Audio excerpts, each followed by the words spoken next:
but you're manually breaking down the food, and that's reducing the burden on that stomach acid, on the rest of the digestion, so that it has less work to do. So you're lowering the burden of digestion, especially if you're in a position where you have disrupted gut function. Everything you can do in these ways is helping your body work less when it's burdened. Stress is the inflammation that robs us of life, energy, and happiness. Our typical solutions for gut health and hormone balance have let a lot of us down. We're over-medicated and underserved. At The Less Stressed Life, we're a community of health-savvy women exploring solutions outside of our traditional Western medicine toolbox and training to raise the bar and change our stories. Each week, our hope is that you leave our sessions inspired to learn, grow, and share these stories to raise the bar in your life and home.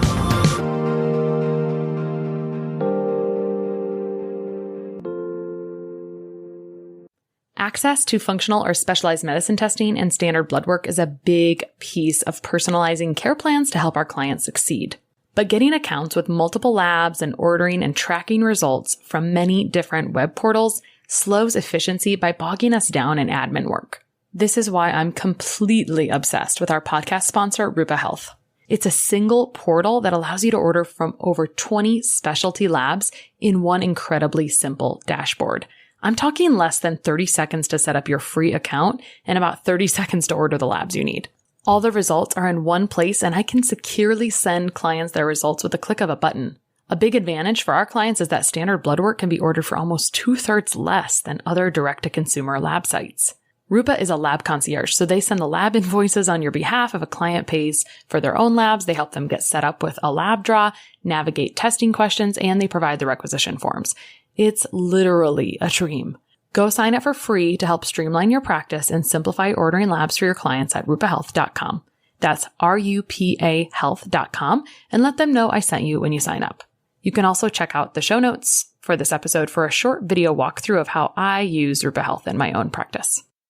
All right, today we're going to talk about this little topic that sometimes is not super popular, but what does it look like if we're not pooping every day? And so Dena Norton has so kindly said, I would love to talk about this topic. And so Dena is a registered dietitian and holistic nutrition coach with Back to the Book Nutrition.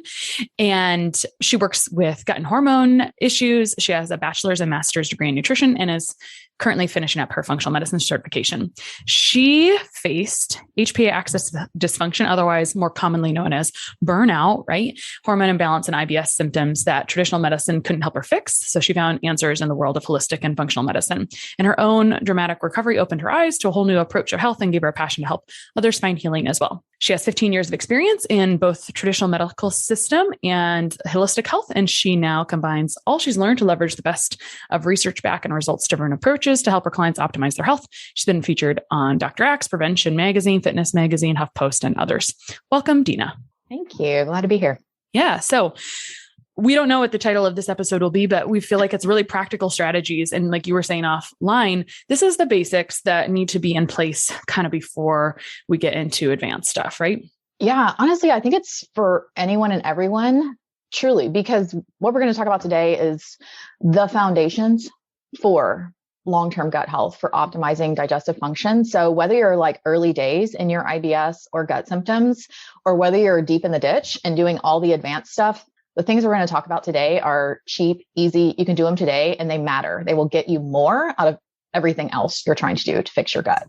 Yeah. Okay, cool. So practical strategies for gut health, which affects everyone. So on that note, since we've already given lip service to the term IBS, let's go ahead and just define that for clarity, because I think if we define it, people may say, oh, well, I might have that garbage disposal criteria that may apply to me as well. So let's define IBS first. Yeah. So IBS is irritable bowel syndrome. It is considered a diagnosis of exclusion. So anytime you hear the word syndrome tacked on the end of something, it's a diagnosis of exclusion, meaning it's a cluster of symptoms. We don't really call it some other definitive diagnosis. It's sort of once we've ruled out everything else, we just call it this because you look like these symptoms. Maybe we don't know much else about it. Typically, there's not a whole lot we can do to effectively manage it and fix the root causes from a conventional standpoint.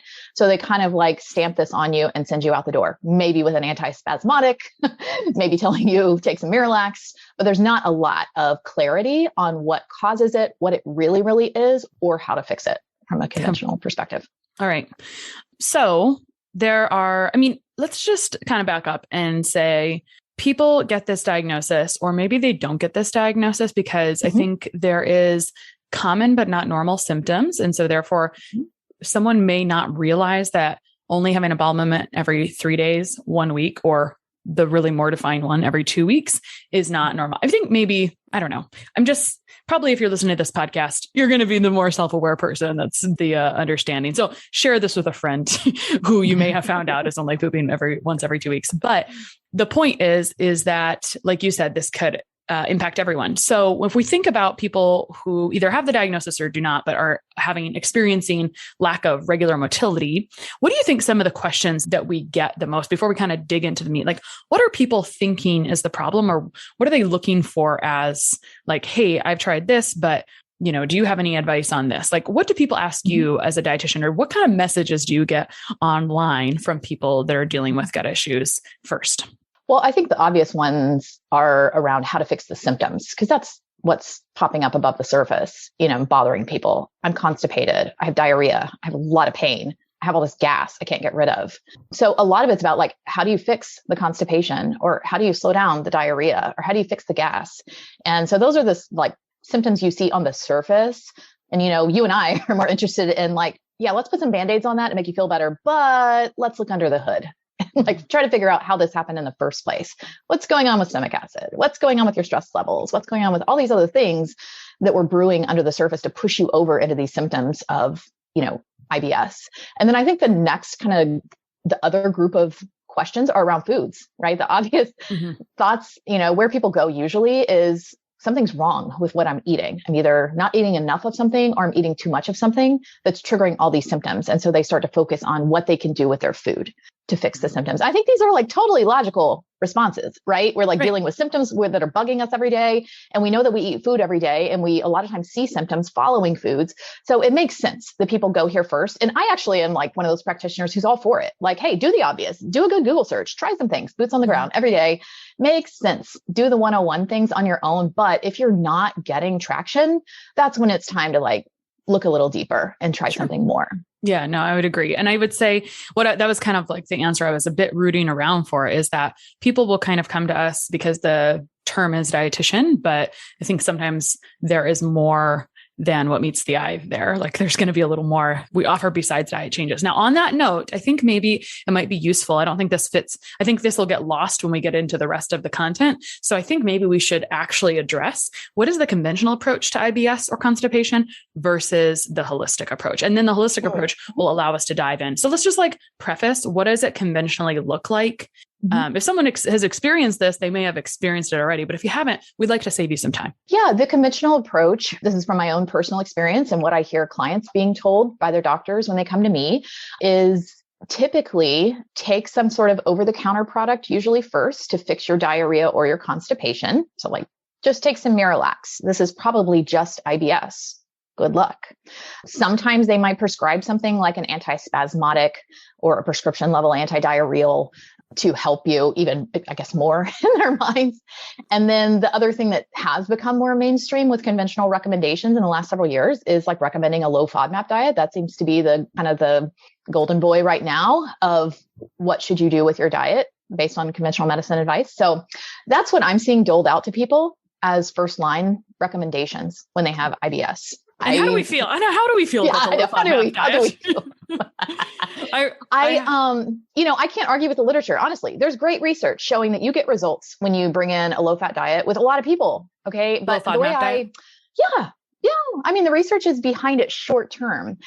So I'm very moderate when I talk with people. I'm like, let's talk about the pros and cons. There's probably like some value in this and some value in that, but let's like put it on the table and really decide like what makes sense for you. So the deal with low FODMAP, or really most or all other like quote unquote gut healing diets of any kind, is that they're very focused on short-term symptom resolution. And that's great. Like you might need a dash of that, but it can't be your only strategy and it can't be your forever plan.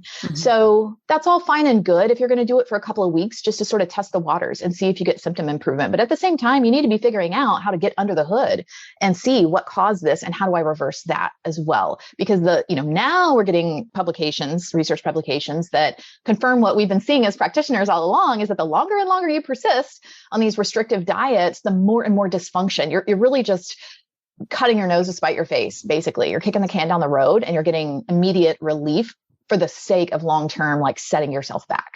Yes. So I have strong concern with really making that your primary game plan. I don't think that's smart.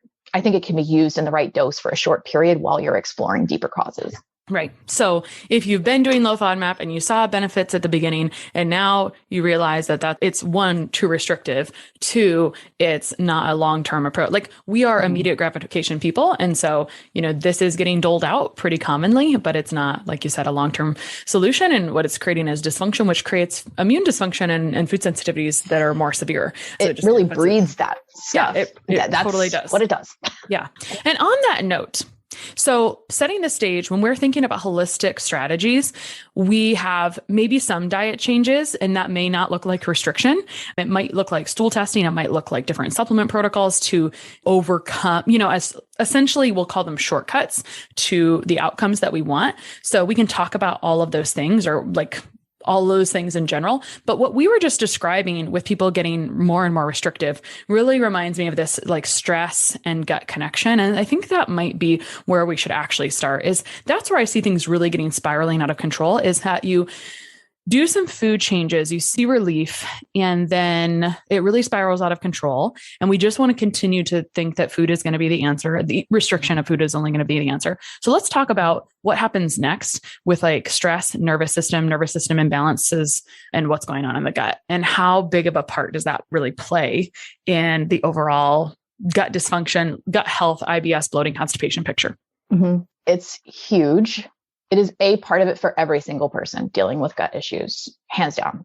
I think there are some people for whom it's a bigger part, honestly. And usually these people are somewhat aware of this, right? Like, when work stress ramps up, my gut just gets really bad. A lot of people can make this connection at whatever level they can make it, but it's a part for everyone, whether they realize it or not. And so I would say it's not even like important to look at the longer and longer you go with symptoms or when diet hasn't worked. I mean, this has been going on as a piece of it from the very beginning. And that's why I say the stuff we're, going to talk about today is stuff that everybody with gut symptoms needs to be tending to. Because if you're not, you're skip jumping over foundations and you're kind of setting yourself back. You're not going to get as much benefit out of the other things that you're trying to do. So the brain gut connection is strong. Obviously, that's something that's widely accepted, even by conventional medicine at this point.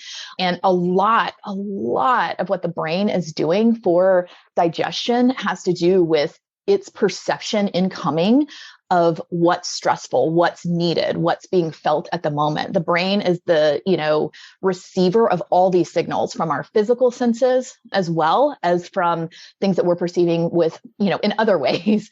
And so it is kind of like sifting through all this and deciding what's needed. Are we needing to send a stress response? Are we needing digestive juices? What are we needing at the moment? And then it dictates down to all these components of our digestive tract. Like, we need you or we don't need you. We need you to this degree. We need less. We need more.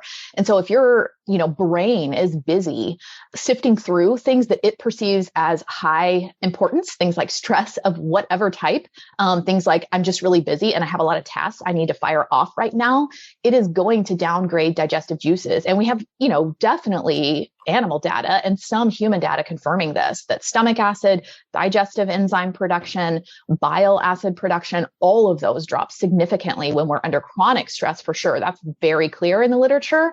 And then under acute stress, like in the moment right now today, there appears to be this like variation person to person. There could be an excess of stomach acid in those situations, or there could be a reduction in stomach acid. But for sure, the brain is actively affecting digestive juices, and it's also affecting the muscular motility, the nerve endings that are like signaling to the gut, move things along or don't move things along. So there's a lot of input Chronic stress is also very, very involved in immune regulation. So that definitely comes in as far as, can you fight off stuff in the gut that you should be fighting off, parasites and pathogens and whatnot, or can you not? And are you overreacting to things that you shouldn't react to, like certain foods? So the brain is key in everything you want the gut to do for you. And if your gut is messed up in whatever way, you really need to be going upstream and really working top down on the brain and on the stress inputs and how it's, responding to all of those. So to add on to that, if we have stress in this moment, it's going to suppress how we digest stomach acid, digestive enzymes, bile, basically how we process and digest food, despite what it looks like on the other end, whether it looks like loose stool, whether it looks like constipation, whether you can even tell or not, because we don't have x-ray vision, as I like to say to clients. And so lack of digestion is, I think, one of the most foundational pillars that is essential for long-term good gut health, because lack of digestion equals fermentation, overgrowth of things, gas and bloating, et cetera. Like if there's gas and bloating after meals, there's fermentation happening instead of digestion and absorption of nutrients. And once we have less digestion and absorption of nutrients, which is part of why we eat and digest and absorb nutrients, the less we have of that, and then coupled with the fact that stress depletes certain nutrients, the less resources. When this happens over a long period of time, the fewer resources we have for all functions in the body to work properly. And so it's just like a slow breakdown of things. It's a downward spiral for sure. And usually I would say, the best case situation is when someone comes into our sphere and has pretty good self-awareness of when symptoms began. And very commonly, well, first of all, I've never, ever, ever seen an autoimmune flare-up or diagnosis that wasn't prefaced by some sort of stressful time of life, but also gut dysfunction in general. I very commonly see it happen after college, after certain times of life that are more. We really glamorize stress in our current world. And sometimes I've gotten away from even using that term because we have so much unrealized nervous system dysfunction. Even myself, when I've gotten lab data back, I'm like, oh, I should change how I'm doing things regardless. So anyway. I thought I was managing well. I'm a high functioning stress. Yeah. Well, and that is a great way to say it. Those have been some of the hardest clients, because if it's unrealized, then you can't address something that's unrealized or someone doesn't think is a problem. So usually those folks are very unaware of the internal dialogue, the constant stress input that's coming from within, from the way that they actively interact with themselves and their thoughts. And when you have external stress inputs, a lot of times we can remove ourselves from those or turn things off at certain times. But our internal dialogue and the way we process the world, it's huge for some people. Yeah. So we can come back a little bit to, after we get through some of these foundational principles, which I think we'll jump into now, because we want to go over practical strategies that we should be considering as foundations before you get into that advanced stuff. And then we can give a little lip service to if you have tried all of these actually, which doubtful. Whenever someone says I've tried everything, I'm like, I doubt it. Let's talk about it. I think it's admirable that you think you've tried everything, and that's okay. But there is probably, my mantra is that we always have options. So let's get into some practical strategies for gut health or IBS that can be really helpful. Yeah. And there are so many. I have 10 on the list. I cut it down to 10, but there are so many more.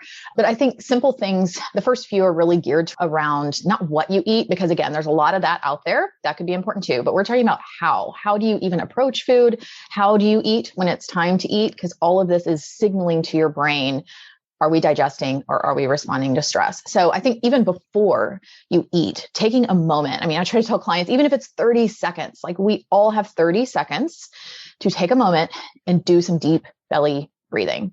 And so what this is doing, especially if we're really focusing on letting the abdomen expand and having long, slow exhales, even a few cycles of that, is what it's doing is it's urging the body, nudging it out of fight or flight or sympathetic dominance and into rest and digest. It's just signaling to the brain, we're done with that. We're setting it aside for now.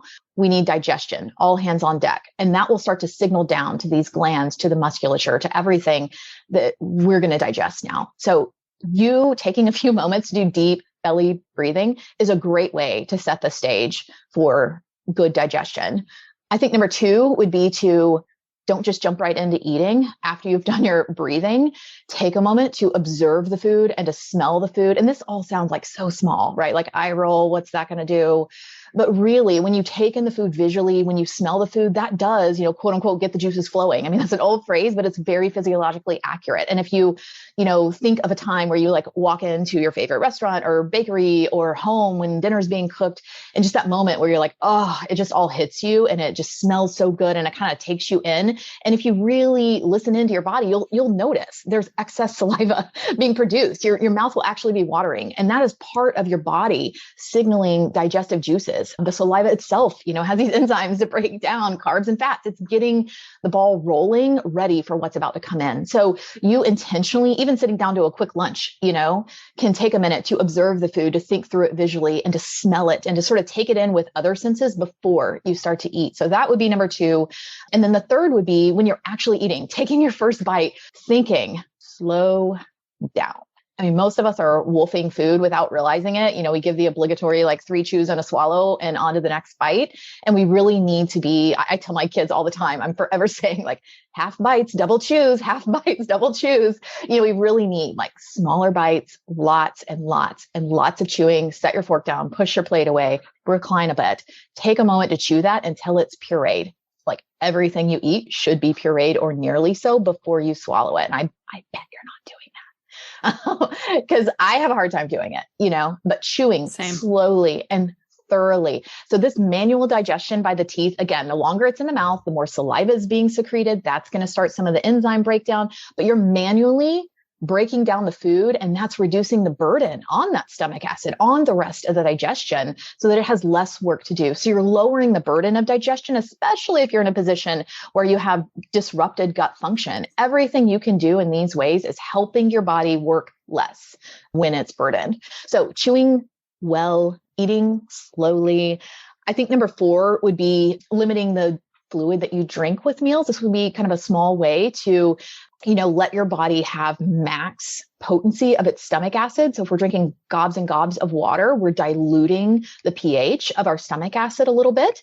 And that potency of acid, especially if you're someone who has suppressed stomach acid output and you're just not putting out very much, you want it to be as max potency as it can be, as acidic as possible. So don't dilute it with water. So that's going to help you, especially with protein breakdown, to have max potency of your stomach acid. So maybe limiting to 3 to 4 ounces with a meal. I think it's easiest when you actually serve yourself that much. Don't serve yourself a big glass and expect yourself to not drink it all. Serve yourself in a 3 or 4 ounce glass with your meal. And that's what you're going to use. So it's basically like wetting the mouth between bites when you need to versus getting your hydration done with your meal. So limiting fluids with meals, I think, would be number 4. That can be helpful. Number 5 would be trying out a digestive tea after dinner. These would be along the lines of taking bitters. Some people take bitters in the form of supplements. Some people eat bitter herbs and bitter greens with their foods. And these things, the bitter flavors of them on the tongue actually send signals down to our gut to improve release of digestive juices. So they really are signaling mechanisms. Some of them increase motility to some degree. So we're really trying to, again, communicate to the body what we need from it to help it do its job a little better. So there's one that Pukka makes, Pukka, has an organic after dinner tea. I just like the blend there. And I think it tastes pretty good too. So it's got fennel and licorice and anise, some of those that are pretty common digestive aids. So I think on top of the fact that the components themselves are digestive aids, just the relaxation of having a cup of tea after dinner. Something about sitting with a warm beverage is just relaxing too, which a lot of us need to take a moment and not jump right up from whatever we're eating and run off to life again. We need to take a moment and let our body process what we just gave it and think through, what we've just done. Let things sit a bit before we jump right back into life. So I think after dinner teas can be nice after one or more of your meals during the day.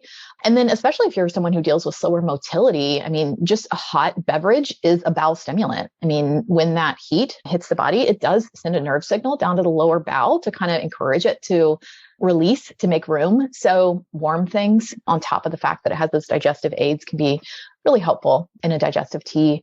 So those would be a handful of things about the moment of eating. How can you approach that and do that better to help your body out? I think some other things that are less focused on that would be considering giving your gut some rest every now and then, especially if you're someone who feels like the digestive burden is high, your gut's just not processing things. It's backed up, it's bloated, it's gassy, maybe it's constipated. It's like up to its neck in stuff it needs to process. It's like at work when the papers are piling up and you still only have a certain number of hours in the day. There's just no way at some point you're going to finish it, right? There's always a breaking point where too much is too much. And the body's really the same, especially if it's really burdened by digestion. So I think considering maybe weekly, maybe even monthly, it doesn't have to be every other day or something, but taking a break from the burden of putting more and more and more food down and maybe doing like a liquid day where you do bone broths and electrolyte drinks and clear liquids, or just things that are a little gentler, a little easier on the body, and see, if that helps you, if that does feel like it gives your body a breather and your symptoms kind of wane a little bit, and then you kind of go back to your norm the next day and it gives you a little bit of relief. Maybe that's something you could rotate in. I think, fasting, quote unquote, you can get definitely where you're doing too much of that and skewing things further. And we don't want to get the body, the gut specifically, but other areas of food relationship and metabolism and other things on a swinging pendulum. We want to be careful with how often and in what way we introduce something like a fasting type of thing. But I think, one day here and there of doing liquids, doing, caloric liquids even, can be really helpful to give some people a break. So that's an idea. I think number 7 would be, send like specifics of this to clients a lot of times, but breathing exercises that go beyond, like I'm still sitting at my desk or I'm still sitting at the table trying to do some breathing in the right way, but taking a moment to get down on the floor, lie on your back, spread your body out, unbuckle your pants. We're really trying to like give the musculature, give the gut itself like room to expand, space to do so, to kind of flop and fall open. I mean, if you will, that's basically what we're doing. We're trying to like give it some space. We all spend so much time crouched over, hunched over, physically tense, sitting up in chairs where our physical body is compressed, our gut is compressed. And so we're just trying to like spread that out, give it some room, and then do some of this deep belly breathing. Again, focus on long exhales. So methods like 4-7-8 or similar things like that, where you're really, really focusing on a long, slow exhale. So we're helping the physical digestive tract spread out and expand, but we're also, again, circling back to that nervous system and ushering it out of fight or flight and into rest and digest. Interestingly, when I was dealing with IBS years ago as like a young, high achieving dietitian, working too hard, giving too much myself, super overstressed, I would have these like, seemingly random gut cramps, and it would just build and build and build through the workday, where it's like, oh, I just need to sit down, but I couldn't. And the only thing I knew to relieve it was to like just get home at the end of the day, and I would lay down on the floor in the living room and I would just do a bunch of breathing. And I didn't even understand the physiology of that at this point. I didn't know anything I know today about the nervous system and the innervation with the gut and all of that. But I just knew that's what made me feel better finally at the end of the day. It didn't even take it all away, but it at least took me down several notches, and I could like, regroup. And by the next morning, I was fine after a good sleep. But this sort of laying down, letting the gut expand and doing this sort of deep breathing is really, really a powerful tool in your pocket to help your body kind of unwind and relax. So I think that can be really helpful. You could even layer onto that something like a heating pad or something warm over the abdomen, to kind of just push even more relaxation. So I think those sorts of advanced lie down on your back and breathe deeply approaches can be really helpful. And along similar lines, number 8 would be like positions, like a lot of yoga positions actually, but you could do this anytime, doesn't have to be in a formal like yoga class or video, but a lot of the yoga positions, like there's one even called wind relieving pose, maybe you've done, but these are great ways to like put the body in a position where it can expel trapped gas, where it can encourage freedom of movement inside the abdomen. So wind relieving pose is one of them. Tabletop or cat cow would be another.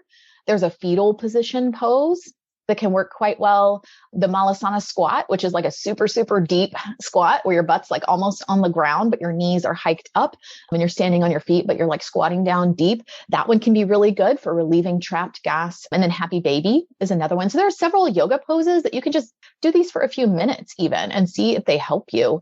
But certainly if you're dealing with these things regularly, I would try to be doing these things daily, have some time for some good abdominal relaxation, deep breathing, maybe some yoga positions, and see if it helps you, do it for a week or two and see if it helps.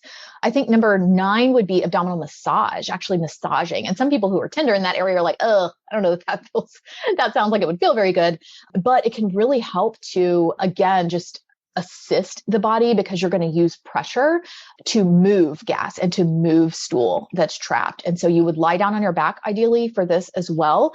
And you're basically, you can Google this on YouTube. I mean, abdominal massage for trapped gas or IBS, but you're basically going to take your fist or the palm of your hand and apply kind of like medium pressure at your right hip bone, that front hip bone, right. So bottom right of your abdomen, lower right. And you're just going to like push up and then across the abdomen under the rib cage and then down the left side and then toward the middle, like toward the middle of the pelvis and out. So you're basically just tracing your large intestine.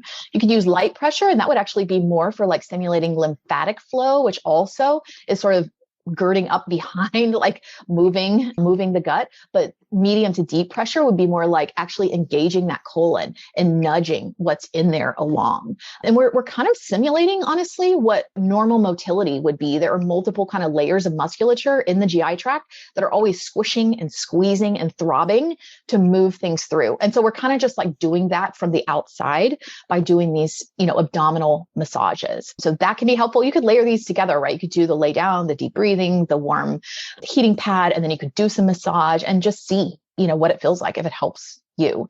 And I think finally, number 10 would be like using a stool, using a potty stool. These have become more popular in recent years. It used to be just for our toddlers to get on the toilet, but now, a lot of people are really trying this. This is the way like traditional peoples would have gone to the bathroom normally, right? And so we're kind of just hiking up the knees and putting some pressure in the abdomen to help it to move things along. So you can get a little stool for cheap on Amazon, or you may even have something like that would serve you at home. And that can help to like position your body where it's easier to move things out. So there's not so much straining and pressure when you're having a bowel movement, if that's difficult for you. So those are 10 things that I think are super simple. People can try today. Yeah. And I wrote, very clearly at the top of this is just my like brain. I just have to like write while you're talking. And I already have half of this written down. I wrote down how you eat, not what you eat. This is how you eat strategies. And so we're having a little bit of a context shift in our brain that how you eat. And because we always think about like, stress, lifestyle, et cetera. Like these are the stressors from how we eat, eating fast, trying to eat in fight or flight versus rest and digest, et cetera. Mechanical digestion. There's a lot of mechanics here, right? So I know what you're talking about with the quote unquote squatty potty discussion or ancestral version of sitting like that. But can you describe that a little bit more if this is the first time someone's heard about this?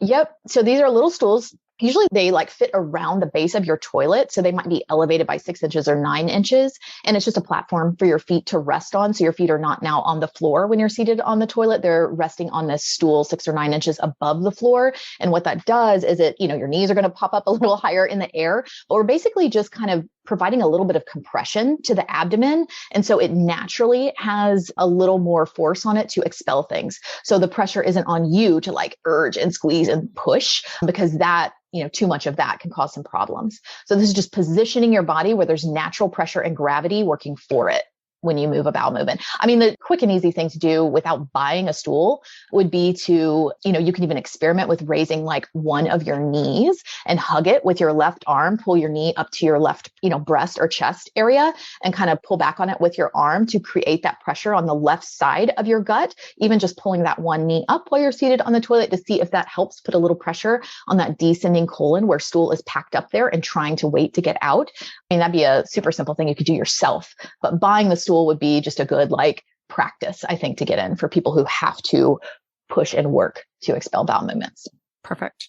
All right. So you just shared 10 essentially mechanical or how you eat for the most part tools that everyone can use for improving gut health. So now let's just give a little bit of lip service to this is a step toward trying all the things, right? Because one thing people may have done is adding something like Miralax, adding fiber, which by the way, if we add fiber too fast, we can get impacted and constipated as well. Actually, sad reality is like, we tend to go all in on something, but you can actually make it worse in the short term. So just throwing that in there really quick, hydration, some of those things can be looked at. And then the next thing people will look at is there something in my diet that is creating this? Sometimes these are mechanical. I mean, again, backing up that digestion is the most important tool. So if we can do anything to help support and improve digestion, it's going to create less immune system dysfunction downstream and create less immune system chaos downstream.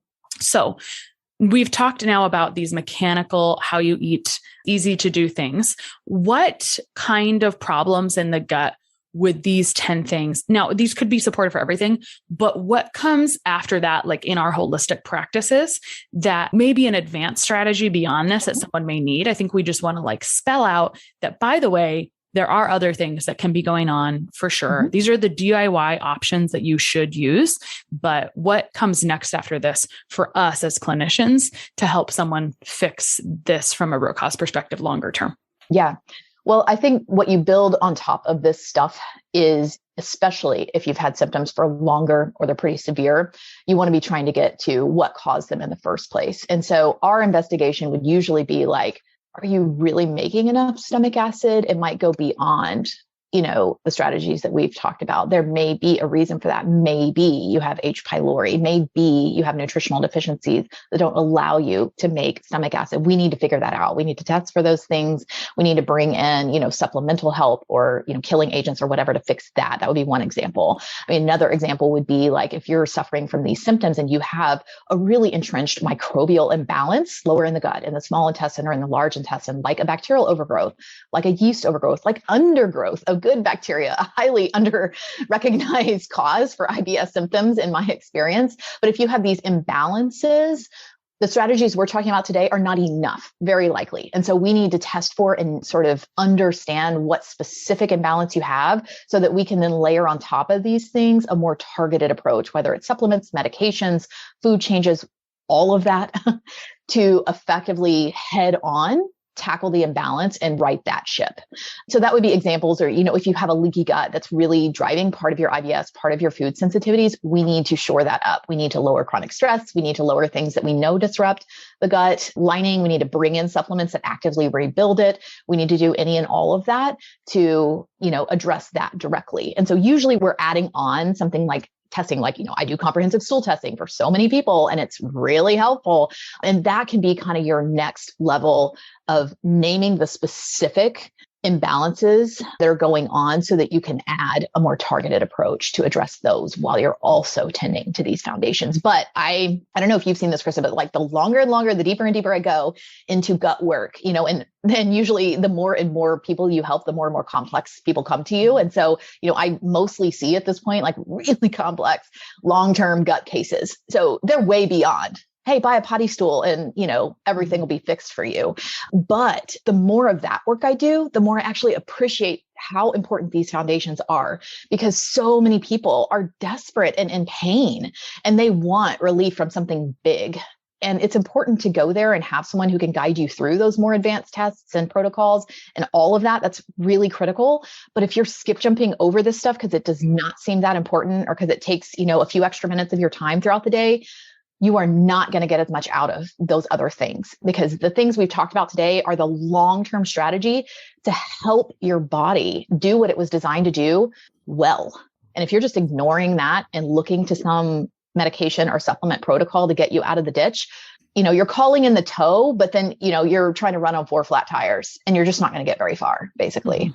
Yeah. I want to mention something that I'm seeing that kind of piggybacks on you saying I'm seeing more complex issues. So, and I appreciate that you didn't name comprehensive stool testing.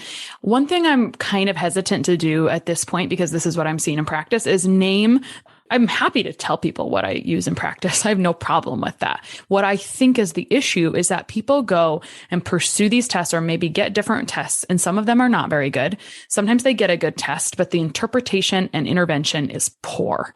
And so what I get on my doorstep is like, they truly have done the right things, kind of the right things, right? They were definitely on the right track, but did not get results. And my conversation that I'd like to bring to this is that is an unfortunate problem, and I have a lot of empathy for it. And I think all failures are lessons. And so we can only take why that didn't work, unravel it, and like go through it. So usually in that case, I'm like, please send me those results before we talk about this. Then tell me what you did. And then hopefully I can see the holes in what you did very quickly, right? That's what I want to do for someone. Like, oh, you had an ineffective protocol. That's a really common situation. Or someone is just treated by the test. That's so inappropriate, right? And that's what happens conventionally all the time. Not that I'm not trying to pick on anyone, but that's what it is. That's the reason that people have normal test results and don't feel good, right? Is because the test says it's fine, but the symptoms clearly do not display that things are fine. And so that's kind of the epidemic. That's the gray area epidemic that we have now. So I just want to mention that people could be doing holistic type strategies. They can be taking the right tests.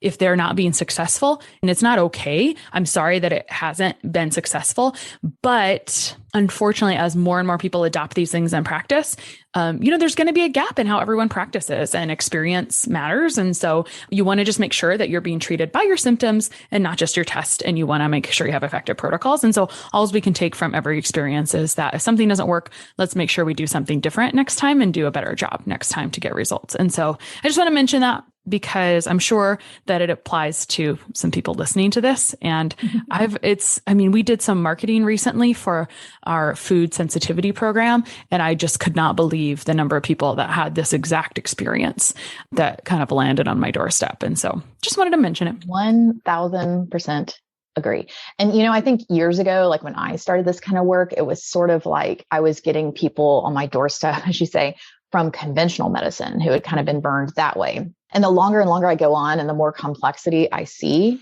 now I'm getting them, like you're saying, from more like a functional medicine or a holistic approach. They're falling on my doorstep too.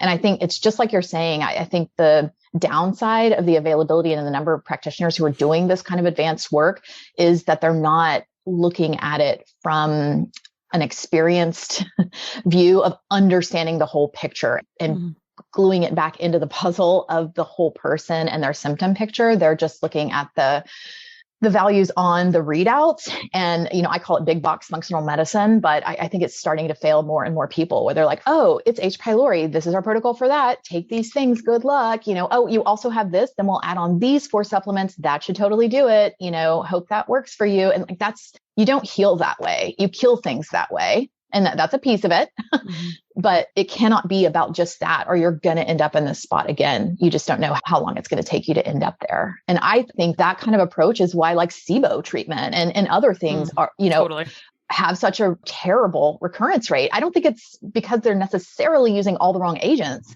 I think it's because they're looking at the whole thing wrong. They're like zooming in and finding a problem, naming it one thing and doing a certain thing just for that problem, forgetting that problem developed in the context of the entire gut. And not only that, the entire person and their life and everything that was going on. And if you don't roll it back and look at all of those inputs from a 360 view, you're only going to get them a few steps down the road. And that's where you get the cyclical recurrence. And I won't say like I bat 1,000 and everybody who comes to me in that situation, I know exactly how to fix them, but I do my very best, as I know you do, to like really time out, zoom out and look at the whole picture. And that's kind of the emphasis of what we talked about today. These things that seem simple and seem small, they're really, really not. I know they're not sexy, but they are critical to how you approach eating and your interactions with your gut and with your whole health. And if you don't really work on that thoughtful, mindful approach, you're not going to get past this stuff if you don't retrain some of these behaviors. So yeah, totally. That was my little soapbox, but yeah, totally with you.